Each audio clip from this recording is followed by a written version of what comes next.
Hello all, welcome back to another video and welcome to Sammy G's World of Cinema. Today on the channel, well... So, Sammy G, what's happening on the channel today, mate?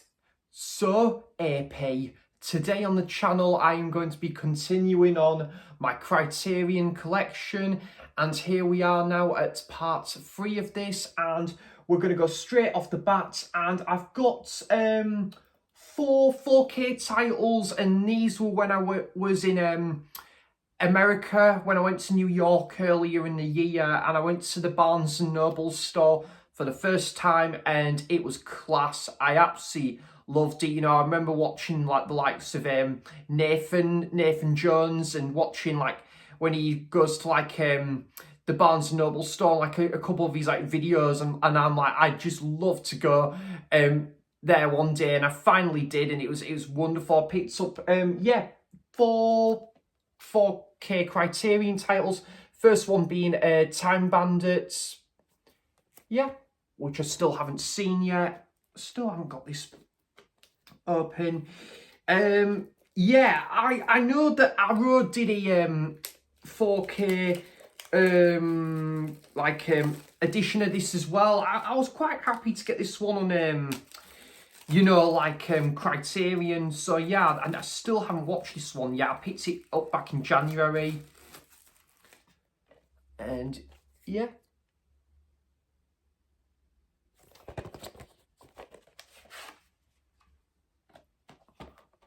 And that's what it looks like there. Yeah, very nice. And let's have a look at this as well. Never seen this. This is one of the classics that I've not seen. I think it's the same, like Monty Python team and that. Yeah. So there's that, and the discs as well. Just a closer look there, guys. Don't think there's not much background artwork, not much background art here, I don't think, but yeah, still need to get onto watching that Time Bandits. And then, of course, guys, I'm a big David Bowie fan, and I had to get this when I was, I know that they've done a UK Blu-ray release of this already, but I did want to up and get the Criterion edition. I think there's about 3-4 versions of this now. I think the documentary Moon Age Daydream, and this was a marvelous documentary. I really enjoyed this. You know, very immersive and a different way of sort of looking at Bowie's life and stuff in this style, and I really enjoyed it. I thought it was fascinating the way the film was crafted and edited and stuff. It was very interesting stuff, and 2 hour and 10 minutes. So I've seen a couple of other great David Bowie documentaries on BBC Two. I think one of which is I think it was 5 years, the one that came out in 2017, the year after Bowie's death, I think it was. And that was it was a really good documentary, but obviously it was very sad as well. I remember when Bowie passed away, and it was, I think I had to take the day off college, guys. I was that devastated when I heard the news, because Bowie's my favourite. I think on the whole, Bowie is my favourite artist of all time. It's got to be said.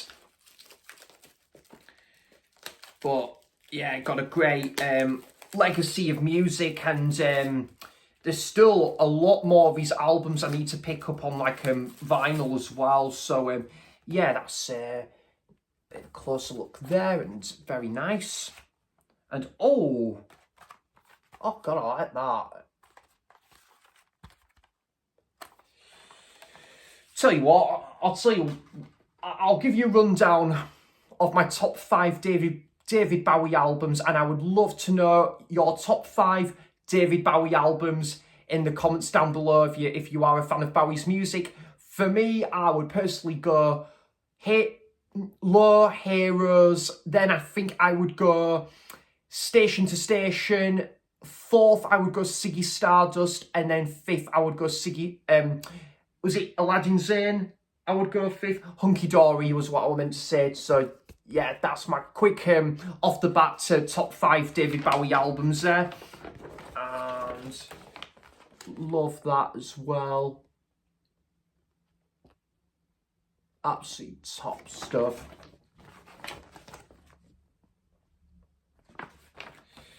Yep, of Sir David's there.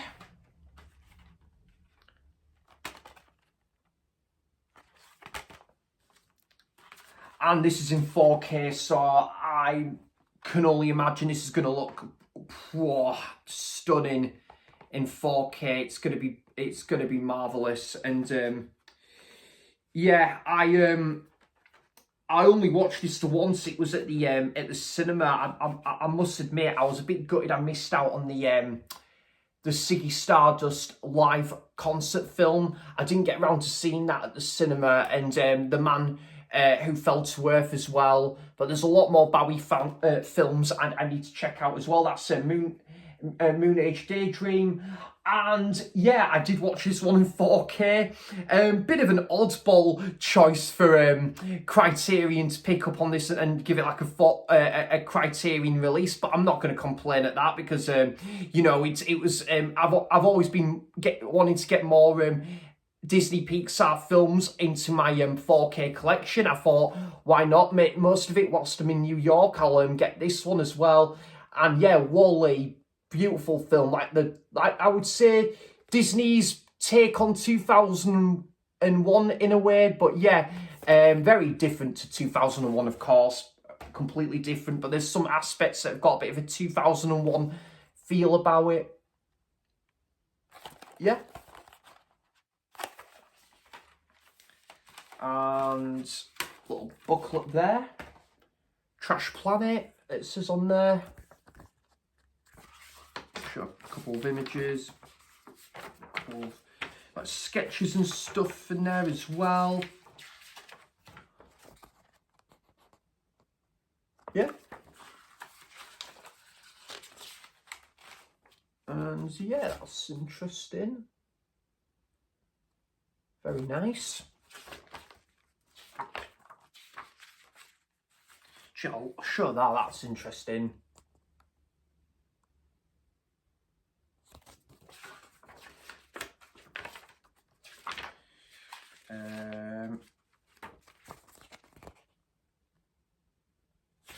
Yeah, I really do like Wall-E. It's not one of my favourite Disney Pixar films, I've got to admit, but I do really like it. But yeah, really good.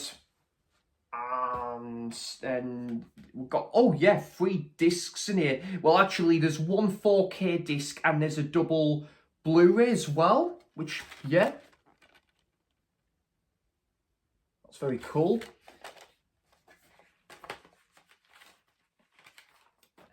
And yeah, I'll be interested if the Criterion are going to maybe do more Disney Pixar films on Criterion. Yeah, on like 4K as well. Like if they're going to Criterion might either pick up on more like Disney Pixar films either on Blu-ray or 4K. I'll be interested in that. So that's Wall-E.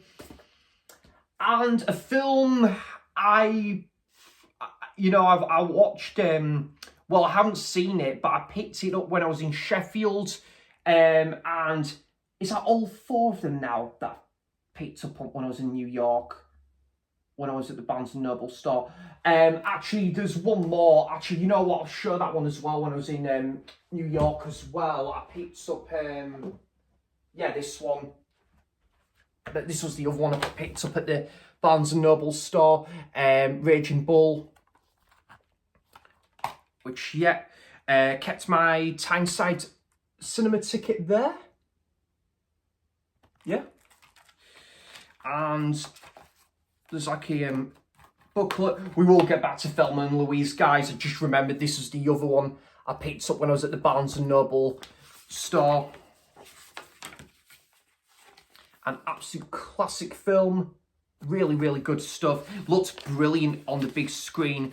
I was talking to my friend Jay about how good the 4K scan of this looked, and yeah, he completely agreed with me. And yeah, this is a great film. Me and Jay were big fans of Scorsese's work, and yeah, this is no exception. Some really great images in here.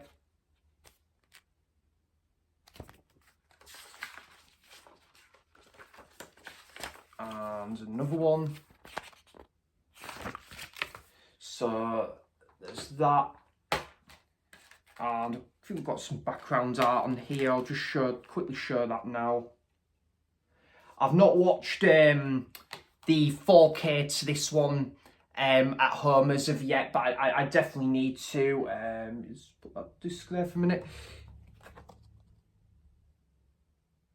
So yeah, really looking forward to checking this one out again though. Yeah, I do love Raging Bull. Fantastic film, very good stuff. Do I prefer it to Rocky? Do you know what? I did used to prefer this to Rocky, but I think now I think more about it, I think I might prefer Rocky.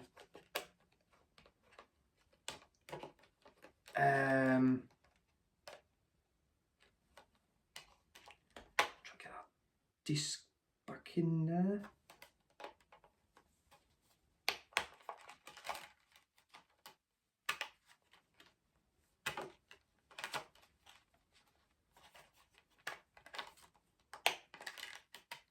There we are. And I've got the ticket as well. So yeah, very happy to get that one when I was in New York. That's Raging Bull. And then, yeah, this was Thelma and Louise. So I picked this one up when I was in Sheffield at HMV about 6 months ago, back in February. And yeah, I've not seen this film. It'll be a first time watch for me. You know what? I might even watch this very soon because I still haven't seen this one. Gina Davis, Susan Sarandon, and directed by Ridley Scott, of course. Yeah. I remember, who was it? Carlos, Eastwood for Life fan. Yeah, he picked this one up a while back as well. I definitely need to check out the 4K, picture quality of this, but the film as well, because I haven't seen the film as of yet. And yeah, I've got a booklet as well. I think a couple of films have parodied this, like Wayne's World, and I think it was like a scene in what was it? Billy Madison. I think with Adam Sandler. I think this that film parodied that iconic scene as well. Was it Billy Madison or is it another film? I'm trying to remember. I don't know. I don't know, guys. It could have been that. Unless I'm thinking of something else.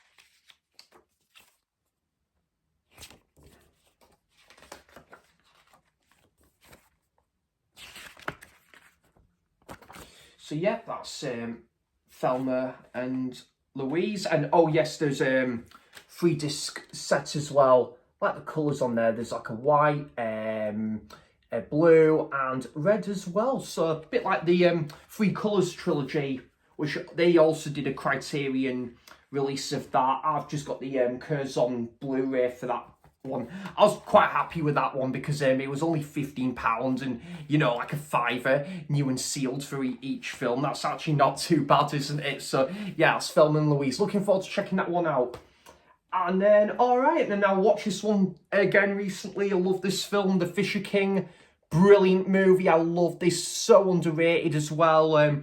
Terry Gilliam directed it, and then you've got Robin Williams and Jeff Bridges, who probably give some of their best performances ever in this. And it's been 10 years since we sadly lost Robin Williams Yeah, like very sad indeed, and he was such an amazing actor, and yeah, like he's yeah, done some wonderful films, been in some wonderful films, and yeah, this is definitely one of them. So yeah, that's The Fisher King. And yeah, this is such a good film, guys. I love the friendship story to this, the whole quest with the Holy Grail, and like the bird eye view shots in this as well. Jeff Bridges' characters, this like grumpy DJ, and then he works in this like video store, and you find out why he changes jobs as well, in fairness. Yeah, but yeah, I really like this film. So underrated, guys. Fantastic movie. I love this. Do you know what? I've not seen you know, like loads of Jeff Bridges and Robin Williams' early movies, but yeah, this was a really good one, like 1991. I think it went up for a couple of other Oscars. I think the actress in it won best I think it was supporting actress at the Oscars that year, and she did a fantastic job, but all the cast do a marvellous job in this film as well. Yeah, so that's The Fisher King. Brilliant movie, love it. And yeah, this is a brilliant film as well, guys. I absolutely love this. It's a samurai movie, and yeah, Roy, if you're watching this, buddy, I would definitely recommend this. You might have seen this already, but if in case you haven't seen it, Roy, definitely would recommend this if you like, say, Akira Kurosawa's like work, which I know you do, especially like the Seven Samurai as well, which I cannot wait till that gets its BFI like edition. But anyways, I'm going a little bit off topic, but yeah, this is The Sword of Doom, and yeah, this is a fantastic samurai film. Really enjoyed this one. Like yeah, it's got a really good story to this one, so captivating. I love the whole score to this, the black and white cinematography as well, and some of the acting is just superb. Yeah, brilliant movie, guys. That ending is very daunting as well, such a daunting ending that has like an everlasting effect.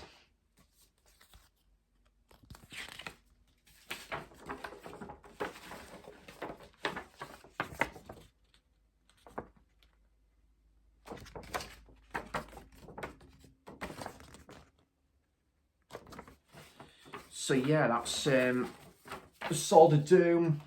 Some cool yeah, sword fight sequences in this film as well, guys, as you would expect in some of these like older well, not older, but you know, like classic samurai films. Yeah, very good stuff, especially one worth watching at like the winter periods. Yes, that's The Sword of Doom. Fantastic. This film I was a little bit disappointed in, guys, because I love the like one of his other films, The Big City. I thought that was fantastic. I'd love it if they could do a UK Criterion Blu-ray, but the 4K would be a bonus as well. And yeah, I've got one of this other director's films, which I will show in, I think, part 4 of this. But yeah, like the other film, it was that one, The Big City, and this one, but I was a little bit disappointed with this one. I got a little bit bored at times, but yeah, there was some really good aspects about it, things I really did appreciate about it, but maybe, I don't know, guys, it maybe caught me on the wrong day. Who knows, I might need to go back and revisit this one. Good story behind it, but just didn't, I don't know what it was. I don't know, I didn't really connect with this one all that much, unfortunately. But I will definitely give it another worthwhile second viewing in due course, for sure.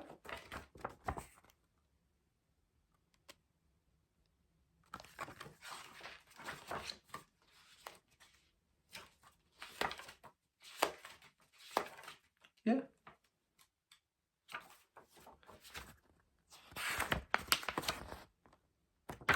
So yeah, that's the music room. And as you guys know, I'm big into my music, so I thought this was going to be a win-win for me. But yeah, it was fine. It was okay. But I'll definitely be keeping it in the collection. But yeah, it wasn't anything special, that one, for me, unfortunately. And as Roy would say, just going to have a swig of my tea. And yeah, really happy this one got a Blu-ray release, especially because it wasn't part of the Bong Joon-ho other films box set there. So I was really happy that this one got a Blu-ray release. Because I wasn't sure if it was going to ever, because it felt a little bit incomplete without this film, because all of these other films got included in that box set, but this didn't. But I'm really pleased it got, a Blu-ray release of this, and that's Okja. And, yeah, I think one of the films that maybe closest thing to becoming a vegan, possibly, would be this film. It's quite heartbreaking, guys, I can't lie. Quite stomach churning at times. Beautiful movie, but some of the things that people do in this film, and I'm thinking, what the fuck? That is horrible. But then you've got some lovely characters in there as well, especially Paul Dano's character. And is it Paul Dano's character? And I think those group of people that are protecting that pig. Yeah, I love that. Tilda Swinton, she's played a couple of villains in a couple of Bong Joon-ho films. I think there was Snowpiercer in there as well. And yeah, just a closer look there, guys. That was a bit ignorant of me, but there we go. There's Tilda Swinton. Yeah.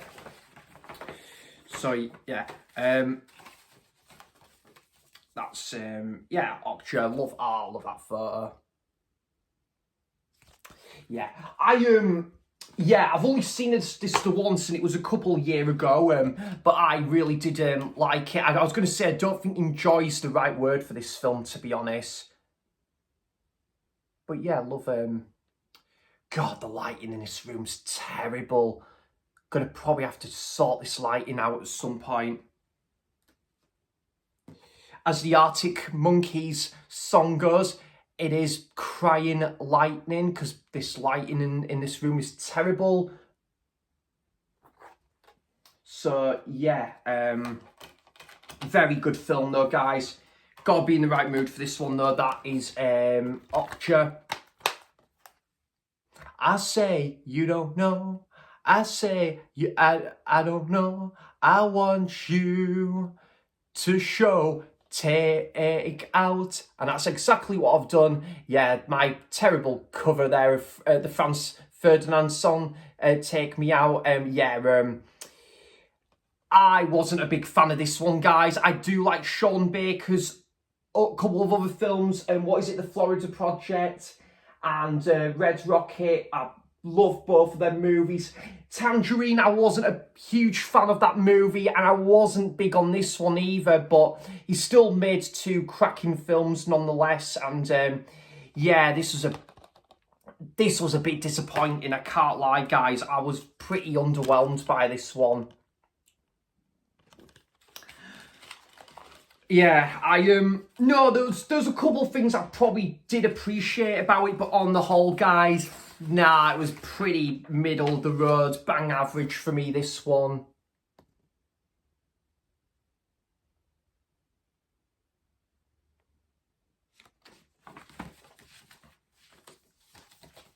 So, yeah, that is, there's a couple of images there, guys. But as I say, the lighting in here is terrible, so it's probably not picking it up. So that's takeout, which I fancy getting a pizza takeaway at the minute, or possibly a chippy or something. And then the next one, a film you could say that maybe influenced David Lynch to make especially his first film. Is that going to be? Oh yes, I will be talking about that later in the video, and that's Carnival of Souls. There was a guy, a chap in a fellow chap in the film community, like on, I think on the Movie Bug page on Facebook, and I remember him singing this film's praises, and I think it was his favourite film of all time. So if you're watching, bud, yep, thank you for the recommendation. And yeah, this is definitely was a very good watch. It was so surreal. Like there's, you know, when I watched it, I was like, I think David Lynch took a bit of inspiration for this to make one film we're going to talk about later in this video. And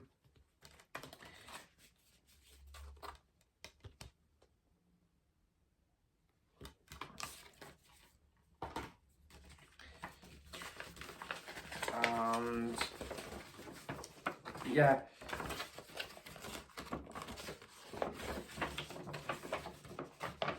Wow, look at that.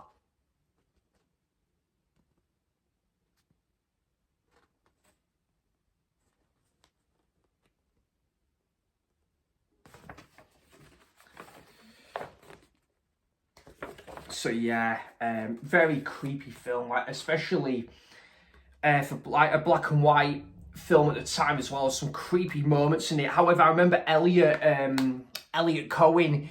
He said one of the most riveting films he's ever seen is The Innocents, which is also on the BFI label. That is a film I am dying to check out, by the way. But yeah, this is a creepy, effective black and white film at the time as well. This film I was very underwhelmed by, you know, because it is like the original version of like a horror film that came out in like 2007. I was so disappointed with this, The Uninvited. Yeah, I don't know, I was just a bit bored, but 1944, yeah, it could be one I could love on rewatch, who knows, it's 80 years, but yeah, maybe you just caught me on the wrong day, guys, who knows, but I'll definitely have to give it the benefit of the doubt and check it out on Revisit. I think it was set in like Cornwall or somewhere, like, was it Cornwall? Yeah, Cornwall, like on a holiday or something, but yeah, I was quite disappointed with this one.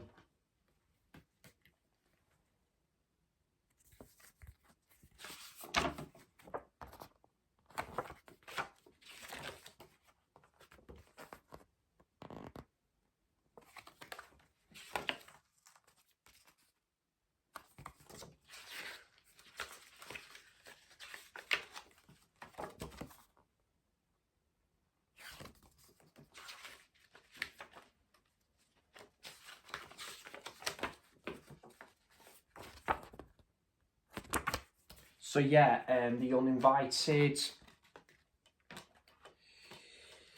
Yeah, it wasn't great in my personal opinion, but I need to go back and revisit this one. And then another swig of my tea.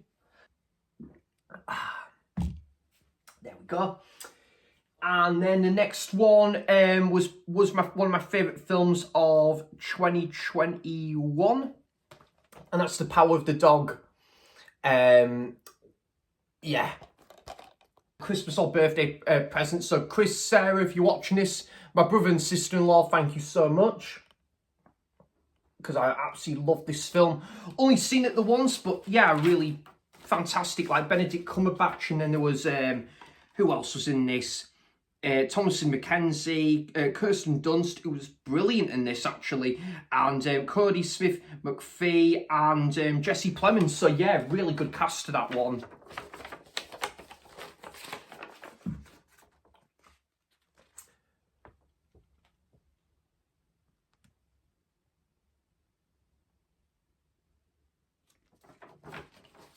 So yeah, really good film, that one, like a western, isn't it? Yeah, and oh, do you know what, guys? I think I'm gonna watch a western like tonight. Actually, I'm in the mood to watch like a western again.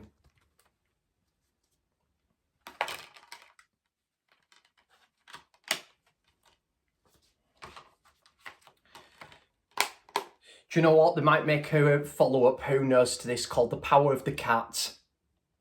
There we go. There was a bit of a dad's joke there. I do apologise.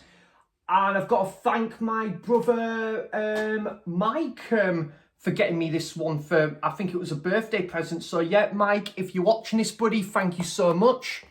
I really do appreciate it. And that was One Night in Miami, which I thought was very good. I really enjoyed this one. You know, like absolute legends of Sam Cooke, and then you got Muhammad Ali and Jim Brown and Malcolm X that all sit down in a room together and they talk about politics and other stuff. Yeah, it was a very good film, this one. I really, really did enjoy it. And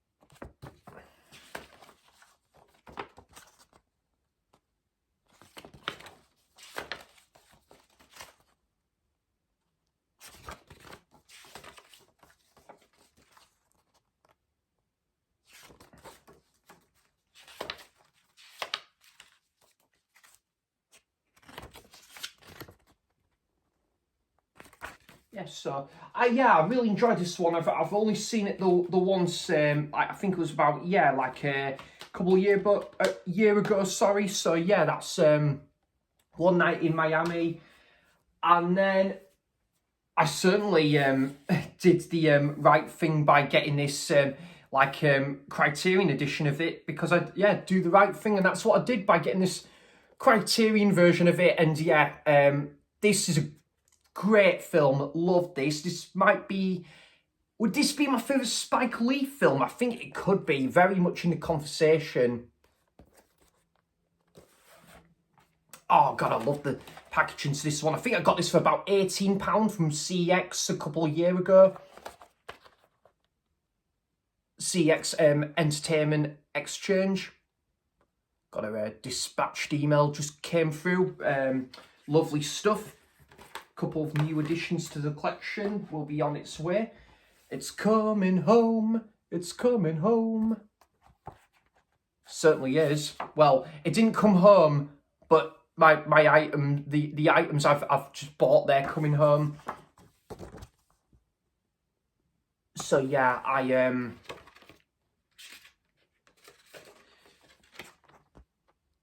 I absolutely love this film though. I've watched it the once, and that was about 3 years ago on Netflix. Very much enjoyed it. And for £18, guys, with this beefy booklet as well. Big boy booklet, yeah, can't go wrong with that. Because it was John Turturro was in this film as well.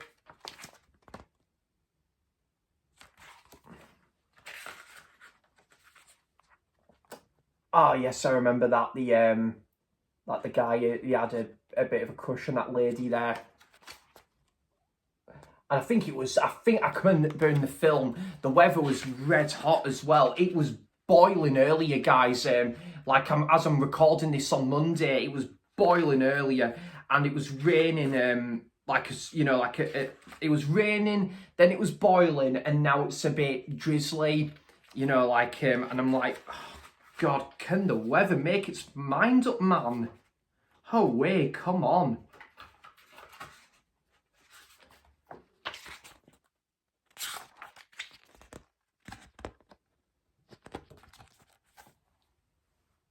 So yeah, this is a fantastic film from Spike Lee, and just a bit of background art for you there, guys. Lovely stuff. To quote Alan Partridge there. And yeah, that's Do the Right Thing. Trying to think, was that a song as well? I can't remember. Was it Do the Right Thing? I'm trying to think. Was there a song of that? I can't remember. I'm trying to remember. Someone do correct me though, guys. If you know that song, I think there is a song called Do the Right Thing or something. But if there is, I could be making this up. But if there is, obviously, and if someone knows that, do let me know, of course, guys. And then we have an absolutely beautiful film. Is it Mexico in this one? Roma. Beautiful film. Oh, another beautiful black and white film as well. Really, really good.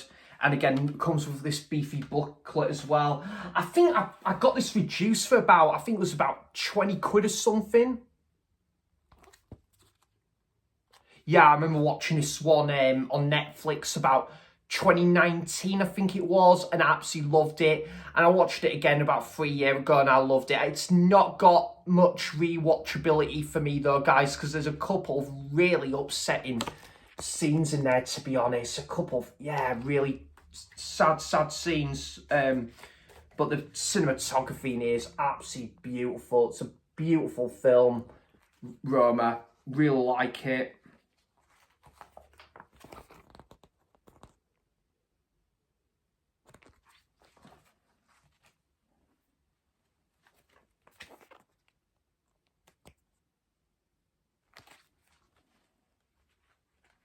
Because I think it was set in the 1970s, this one, I think.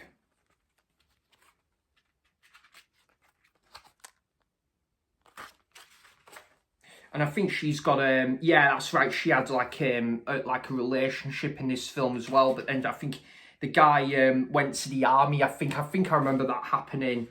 Yeah, it has been a little while. And then yeah, they go to like this. Her and that other guy go to the cinema as well, and yeah, I loved him. Like, yeah, like there's folded out there. But, oh, amazing film, guys. Highly recommend that. It's definitely one of my favourite original Netflix films. Talking of that, though, I'm really surprised that, say, Criterion didn't pick up on, what was it, All Quiet on the Western Front. However, that did get a 4K release, which I still need to get. And what was the other one? That other Spike Lee film called Da 5 Bloods, which I thought was excellent. Shame, again, that I don't think that one ever got saw the light of day on I think on like a Blu-ray or something.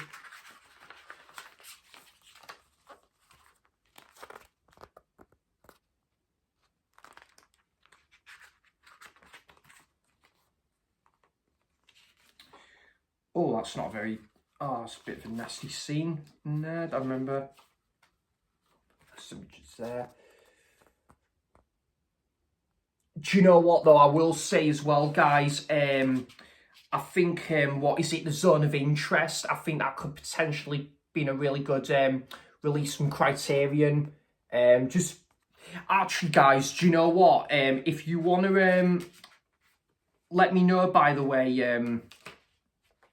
if there's any films that you think would have been perfect for the Criterion Collection, yeah, by all means, guys, do let me know in the comments. I'd be interested to hear all of that as well. So, yeah, some lovely images and stills in there from Roma.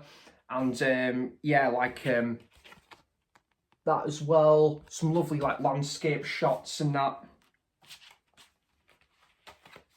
How many titles we got? After this, I think we've got 5 more titles, I think, guys.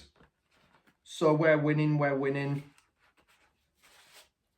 So that is Roma from the director Alfonso Cuarón, who's made a couple of other excellent films as well. So yeah, that's Roma. Still haven't got the film Children of Men in my collection as a yet. I need to get that in my collection, actually. Is that still... I think that one is still in print, I think. And I'm a big fan of David Lynch. Sorry, guys, about that. And I am a big fan of Twin Peaks. I know...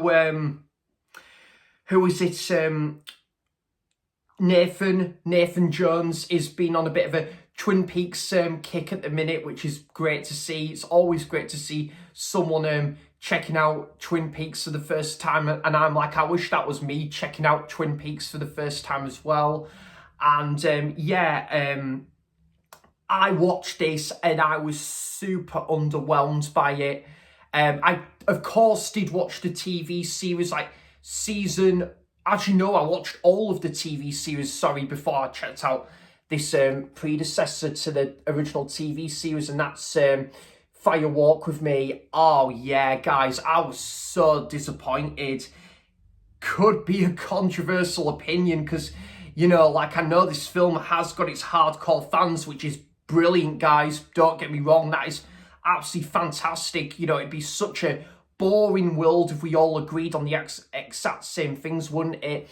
But yeah, I was very underwhelmed by this, and not that I would have wished bad or harm on Laura Palmer. I wouldn't, of course, but you know, like, I must admit, guys, her character in this was very unlikable.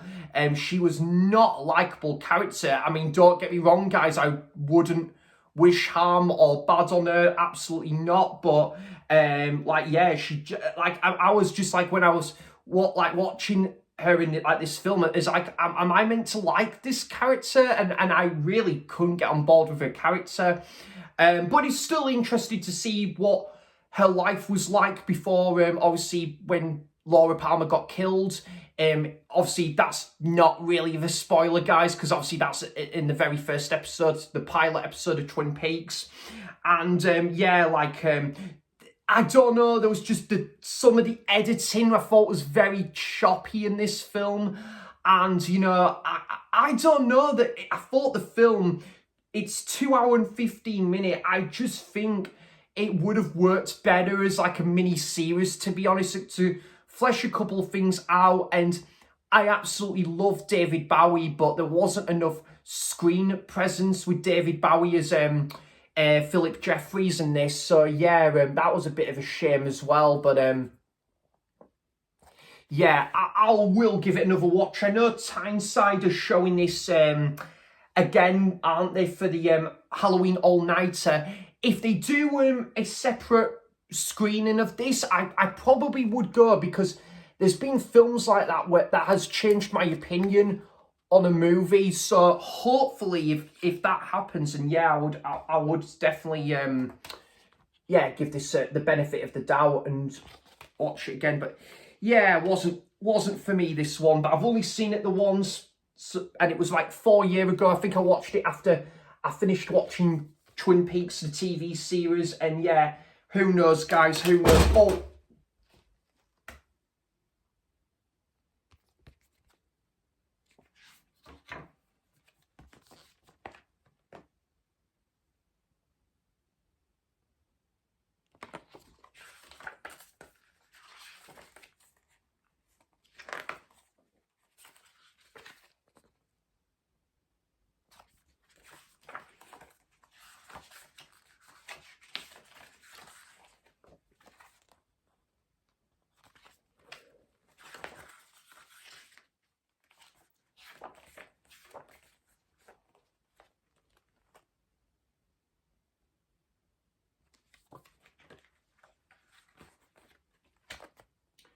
yeah, some images there.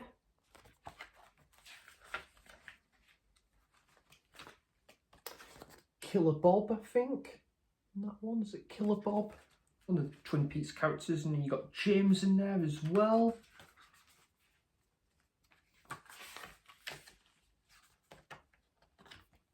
So that's the booklet.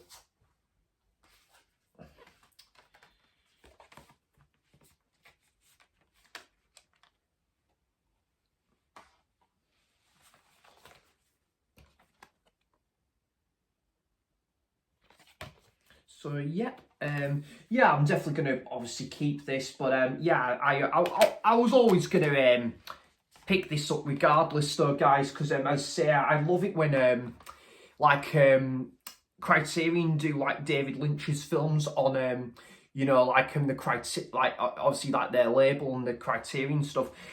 Do you know what? Another one, The Straight Story.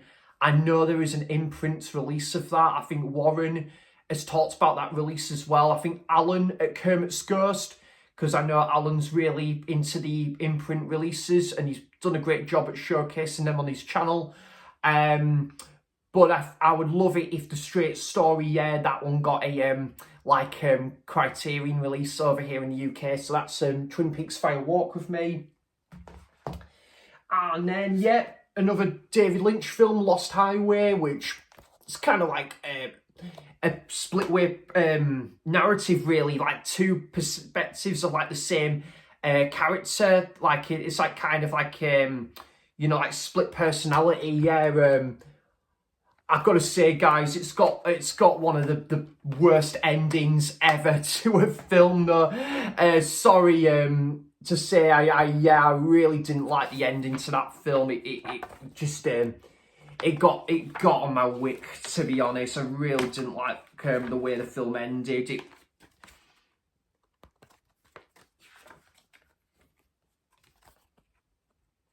It was very bizarre. But the film, still, it's really good. The film, I did really enjoy some really cool aspects about it.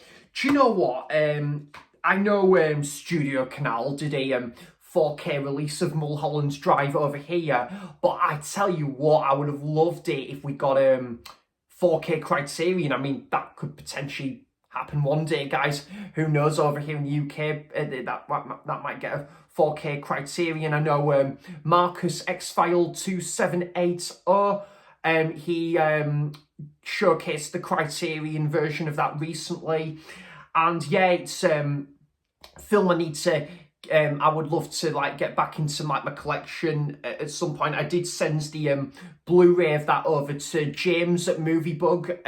I've sent him a couple of other David Lynch films, I think, in the past, Blue Velvet being one of them. So yeah, that's Lost Highway, and really good film.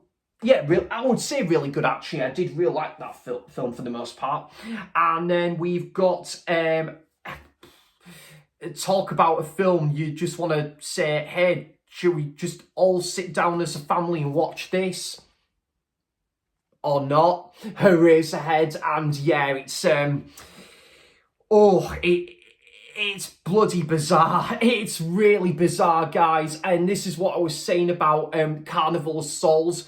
I bet that kind of like influenced David Lynch to make this, but I know it's so bizarre, it's so out there, and it's not going to be everyone's cup of tea. I totally get that, but I think it is fantastic for the reasons of it being so left field and experimental. I just love the film for that, and what David Lynch did, like for his debut feature film, I think is phenomenal, to be honest, because it is like a student film, I think, as well. And, it's got a lot of imagery put together. It's like kind of like nightmare fuel, if that's the right term, in this film. So effective, so nightmarish. And then also, guys, I've not even checked these out, but you have got 6 short films here by David Lynch. I think before this film came out, you've got 6 Men Getting Ill, from 1967, The Alphabet from 1968, The Grandmother from 1970, and then you've got 2 versions of The Amputee, 1974. I think as well you've got the soundtrack on here. So I was always gonna add this to my Criterion collection. It's just bizarre. I watched this for the first time, guys, like 4 years ago, and I was like, wow, what did I just watch? And I saw this as a double bill with the Cabinet of Dr. Caligari. By the way, there was a bit of a story. My ticket, right? I was in like the gallery at Tyneside Cinema when I watched this.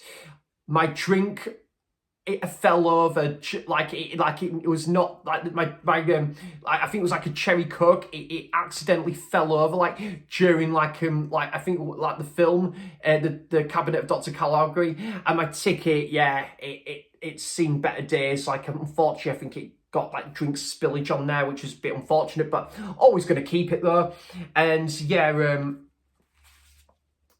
oh God, that was really embarrassing though, when my beverage just fell over like that day. Like, oh blimey. So yeah, this is, do you know what, I say, like, imagine listening to both Unknown Pleasures and Closer from Joy Division, and then watching this to like wrap up the day. I could probably do that at some point. But this film, yeah, it's absolutely not going to be for everyone, guys. It's so yeah, it's an experience, shall we say. I know Leon is a big fan of this film, and I am as well. John Mondo Chelovek, yeah, John has spoken highly about this on his channel before, and yeah, it is an experience. I do love it though. That dinner table scene as well, blimey guys, that was nerve-wracking to watch. So much intensity behind it, so yeah, that's a Razorhead. And, oh god, yeah, I don't think I can get that. Can I get that? I paid £15 for this, by the way, but can I get the sticker off this?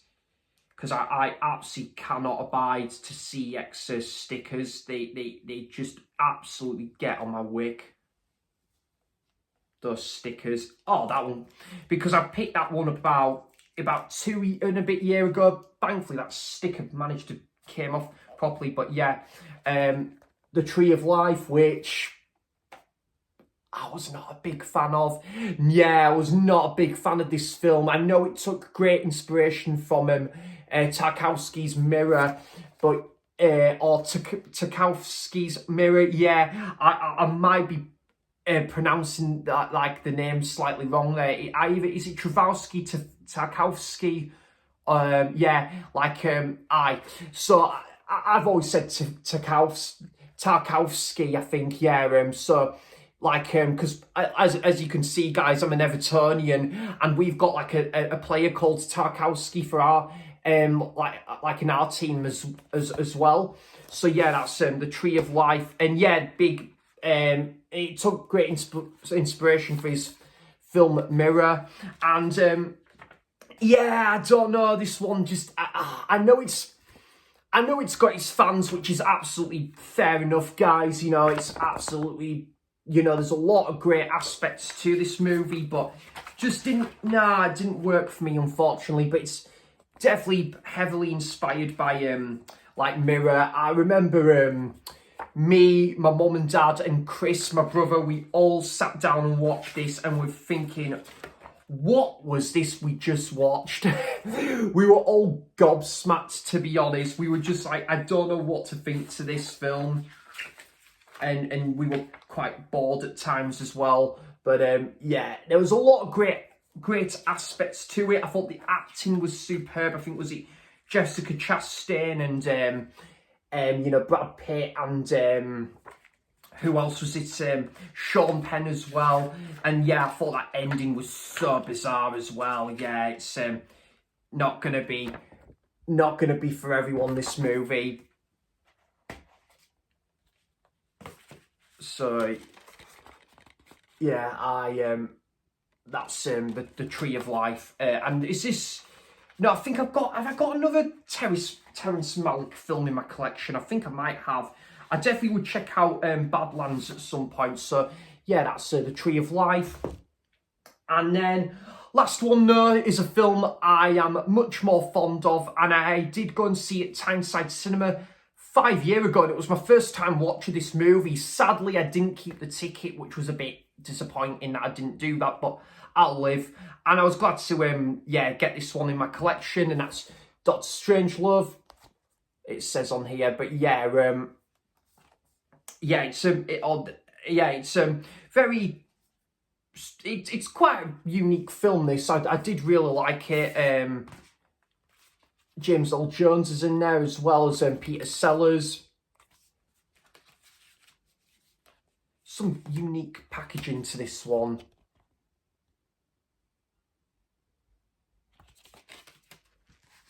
And if I up we've got yes, very good packaging to this one though. I really did like, you know, I love the film as well. Yeah, I think the film's excellent.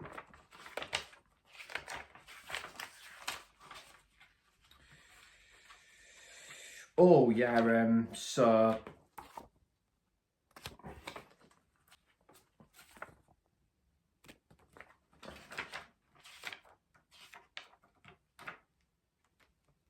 so yeah, that's there, and top seat stuff from there as well. Yeah, I'm really glad the you know, like the things that have featured in like the film, they'll actually include it as part of the packaging to this as well. I think that's quite unique there. And is there anything else there? Oh yeah, a mini Holy Bible in there as well. So yeah, I do really like Doctor Strangelove, not as much as a 2001 and The Shining, but yeah, it's very, very good film. And they've got the song in it at the end called "We'll Meet Again, My Friend." Da, da, da, da. Yeah, it's yeah, really, really good film, and some great acting in there as well. So yeah, that's Doctor Strangelove. And was there a song as well? Well, oh yeah, of course there was. Strange Love, the strange love. Du, du, du, du, du. Yeah, that's Depeche Mode. So guys, that will do it for part 3 of my Criterion collection. And you know, like some of these films I've gone back and just showcased, you know, like I've gone through like a great majority of my Criterion collection, and I say to myself, do you know what? Time to get that disc back in the player, I say, because some of these films I do want to go back and like revisit. So yeah, and if there's any, you know, like there's a couple of other Criterions that I want, we'll be having some of that in the collection, as I say. So yep, hope there was something for everyone in this video, and thanks guys as always for the continuous support on the channel. I really do appreciate it, and yeah, look forward to bringing out future content in due course. So thanks for watching, cheers for stopping by, and until next time, I'll see you for the next video. Bye bye.